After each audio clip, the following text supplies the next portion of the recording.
Hello friends, नमस्कार। स्वागत है आप सभी लोगों का निफ्टी मिड कैप सेंसेक्स और बैंक एक्स की जो है वीडियो में। दोस्तों, मंडे को दो एक्सपायरी होती है, एक मिड कैप और एक बैंक एक्स की। तो इस सेशन में हम लोग बेसिकली दोनों एक्सपायरी को साथ में सेंसेक्स को भी कवर करने वाले हैं। बने रहिएगा लास्ट तक। उसके पहले एक इन्फॉर्मेशन है कि अभी जस्ट थोड़ी देर पहले हमने ETF का जो वीडियो था वो लाइव कर दिया है। यहाँ पे आपको 5 से 6 ऐसे गोल्ड ETF मिलेंगे जो कि काफी बेहतरीन है और आप सबको जो है उसकी कंप्लीट इन्फॉर्मेशन मिलेगी। जरूर देखिएगा, बहुत ही छोटा सा सेशन है, ऑलमोस्ट 10 मिनट का। आप इसको 1x स्पीड में भी करके देख सकते हैं, बट पूरा देखिएगा पूरी जानकारी के लिए। अब आइए दोस्तों आगे बढ़ते हैं। तो फर्स्ट ऑफ ऑल बात करेंगे हम लोग निफ्टी मिड कैप की। देखिए, यहाँ पे जो रेजिस्टेंस हमने लिया है वही लिया है 12,800 वाला। इसका एक लॉजिक है। सपोर्ट दोस्तों 12,500 का है। डेटा पॉजिटिव है, मूव काफी अच्छी आ चुकी है, बट फिर भी जहाँ पे बड़े मूव के चांसेस हैं उसमें से एक मिड कैप निफ्टी भी अपना स्थान बना के रखती है। अब अगर इसको देखेंगे, इसका एक मोमेंट तो सबसे पहले बाजार क्या किया, बहुत अच्छा गैप अप हुआ।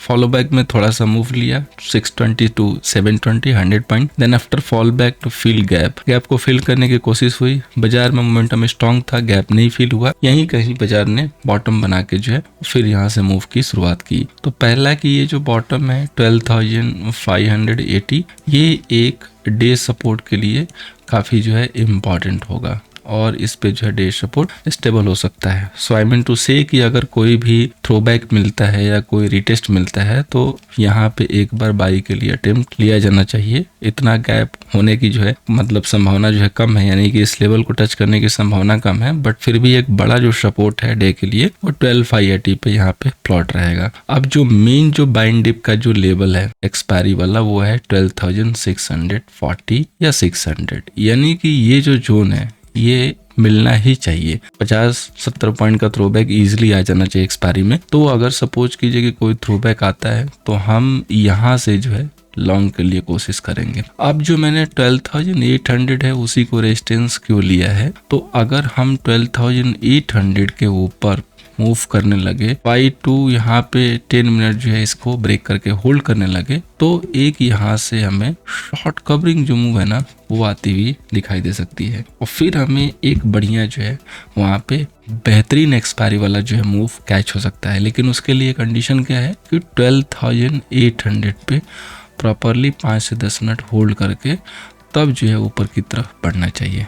अदरवाइज ये जो लेवल है ना एज ए रेजिस्टेंस वर्क करता हुआ दिखाई देगा। यहाँ से ज़्यादा दूरी नहीं है। 12,800 अगर देखेंगे क्लोजिंग से तो मैच 80 से 90 पॉइंट है, और अगर इतना गैप अप होता है 80 से 90 पॉइंट और होल्ड नहीं करता है तो वन टाइम वहाँ से एक थ्रो आएगा तो उसका जो यूटिलाइजेशन होगा फर्स्ट एक बार सेल के लिए हो सकता है, और सेल में जो टारगेट मिलेगा वो 70 से 100 पॉइंट 90 पॉइंट यही जो है वहाँ पे टारगेट होंगे, क्योंकि वो कोई ट्रेंडिंग सेल नहीं होगा, वो जस्ट एक थ्रोबैक के लिए सेल होगा। यानी कि बाजार ने 2 दिन जो है यहाँ से मूव दी है तो उसका एक थ्रोबैक होगा, क्योंकि उस थ्रोबैक पे हमें चेक करना होगा कि बाजार होल्ड करता है या उसको कंटिन्यू नीचे लेके ड्रैग करता है।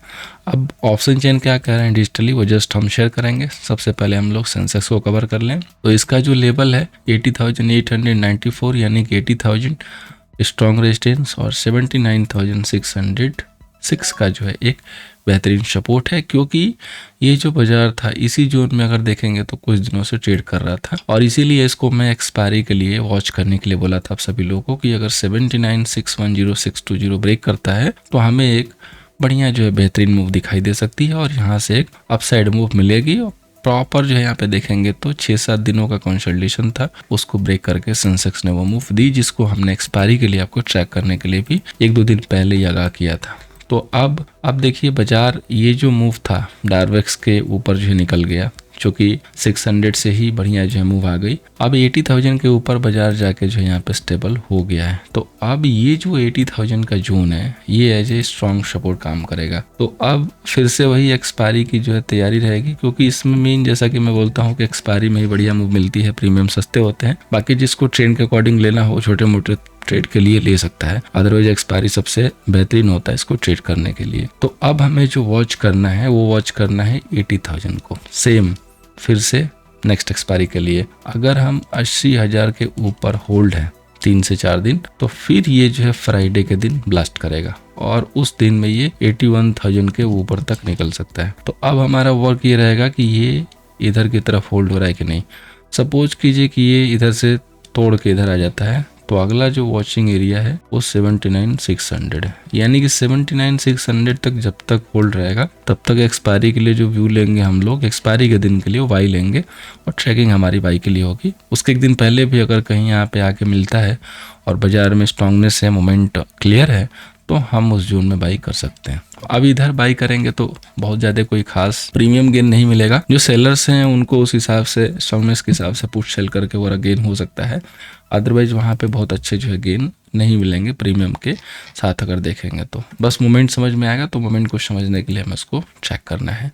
अब हम बात करेंगे दोस्तों बैंकेक्स की। तो बैंकेक्स एग्जैक्टली जो है रेजिस्टेंस को अप्रोच कर रहा है, जो कि एक रिवर्सल होगा डे टाइम फ्रेम पे। क्योंकि अगर यहाँ से बैंकेक्स रिवर्सल किया तो 1000-1500 पॉइंट जो आराम से एक्सपायरी में दे देता है, क्योंकि as like bank Nifty move आती है। तो उसके लिए हमने एक ही जो है ग्रीन जोन जो है यहाँ पे क्रिएट किया हुआ है, जो कि है 57,300 पे। यानी कि अगर 300 पॉइंट का थ्रो बैक आता है यहाँ पे, ठीक है, 300 पॉइंट का थ्रो बैक आता है और ये यहाँ पे सम टाइम देता है। इस तरीके से टाइम देना चाहिए या इस तरीके से टाइम देना चाहिए। कहीं भी जहाँ पे बाजार ने टाइम दिया है वैसा आपको टाइम देखना पड़ेगा। इमीडिएट आए इमीडिएट जाए तो फिर कैच नहीं होगा और रिस्की भी होता है। थोड़ा टाइम दे के बॉटम बना के तो यहाँ पे बाई जो है एक अच्छा होगा। उस समय क्या होगा कि प्रीमियम भी काफ़ी अच्छी मेल्ट डाउन हो जाती है और हमें बढ़िया जो है गेन मिलते हैं। तो इस हिसाब से हमें इसमें बढ़िया एक जो गेन है वो कैच हो सकता है। यानी कि ये जो मोमेंटम यहाँ से बैंकेक्स ने लिया है, इसका जो प्रीमियम गेन हुआ है स्ट्राइक्स पे वो डाउन हो जाएगा और यहाँ पे काफ़ी जो है एक सेफ डील होगी लॉन्ग करने की। अब सपोज कीजिए कि कोई भी थ्रोबैक नहीं दे रहा है, गैप अप खुल गया, तो गैप अप खुल गया तो आप फिर वेट कीजिए कि अब ये 57,700 से लेके 800 का जोन कब निकाले। तो यहाँ से आप 200 पॉइंट का जो स्विंग है वो तुरंत कैच कर सकते हैं। और उसके बाद यानी कि जब वो 58,000 को क्रॉस करके होल्ड करना शुरू करेगा तब जो है नेक्स्ट जो शॉर्ट कवरिंग की मूव है वो एक्सपेक्टेड है और वो आ सकती है। तो इस लेवल को आप फॉलो बैक में जो है ले सकते हैं कि इसके ऊपर निकला तो एक अच्छी मूव देगा। देखिए एक्सपायरी की जो मूव है वो आएगी किस साइड, ये काफी कुछ डिपेंड करता है ऑप्शन चेन पे। अगर हम गौर करें ऑप्शन चेन पे जो मिड कैप निफ्टी का है तो ठीक ठाक दिख रहा है, अच्छा है। लेकिन क्वेश्चन यही है, कैच यही है कि ऑलरेडी मूव आ चुकी है। तो इस पे हम बहुत ज़्यादा कॉन्फिडेंस नहीं हो सकते कि ऑप्शन चेन वर्क करेगा कि नहीं करेगा। हालांकि मिड कैप निफ्टी का ऑप्शन चेन अभी भी फ्लैट है। 537 के कॉल सेलर हैं, 546 के पुट सेलर हैं। एज पर प्राइस एक्शन यहाँ पे एक ट्रेंडिंग मूव दिख रही है, लेकिन अब उसके लिए या तो बढ़िया एक थ्रोबैक चाहिए और या तो एक बढ़िया से यहाँ पे एक लेवल है जो कि होल्ड होना चाहिए और वो लेवल है 12,725। यानी कि जहाँ पे क्लोज हुआ है वही लेवल होल्ड होना चाहिए। उम्दा जो सपोर्ट है वो 12,700 पे है। यानी कि बाजार जब तक 700 को होल्ड कर रहा है कोई दिक्कत नहीं है। 650 भी जाएगा तो भी एक 700 वाला उसको सपोर्ट मिलेगा। तो ये जो आपको क्लोजली वॉच करने की जरूरत है। असली जो डेटा है मस्त वाला वो है बैंकेक्स में। बैंकेक्स में वैसे डेटा उल्टे सीधे आते रहते हैं, PCR 2 के ऊपर है। अगर आप देखेंगे इसमें जो कॉल की वाई है ना वो महज 1 लाख के करीब है। देखिए ध्यान से 1,04,497, लेकिन जो पुट की वाई है वो 2,80,695। तो दो क्वेश्चन है, क्या बैंकेक्स ब्लास्ट करने वाला है मंडे को एक्सपायरी में या बैंकेक्स डाउन साइड में ब्लास्ट करने वाला है। डाउन साइड में ब्लास्ट करने का कोई रीजन तो नहीं दिख रहा है, क्योंकि ना पुट बायर है ना कुछ है, सिर्फ है तो है सिर्फ राइटर है। तो जो ब्लास्ट दिख रही है वो अपसाइड में दिख रही है। तो अगर इसी तरीके से ऑप्शन चेन बिल्ड रहा लाइव में तो जैसे मैंने कहा कि ऊपर के साइड में एक बढ़िया जो मूव आ सकती है। 57,700 जैसे ब्रेक होगा तो आपको 200 पॉइंट का स्विंग आराम से मिल जाएगा और 200 पॉइंट के स्विंग के बाद यानी कि 58,100 निकालने के बाद सीधे आपको 58,500 के मोमेंट दिखाई देगी। बीच में कोई भी सेलर इसको होल्ड करने के लिए रेडी नहीं है और उम्दा सपोर्ट 57,500 पे है। यानी कि 57,500 जब तक होल्ड है 57,500 बैंकेक्स में 57,500 जब तक होल्ड है या कोई थ्रोबैक आता है और उस लेवल पे बॉटम बनाता है 500 से लेके 600 के जोन में ही हो तो वो जो एरिया होगा एक बाई के लिए यूटिलाइज किया जाएगा मार्केट के द्वारा। तो दोस्तों डेटा तो सजेस्ट कर रहा है अपसाइड के लिए,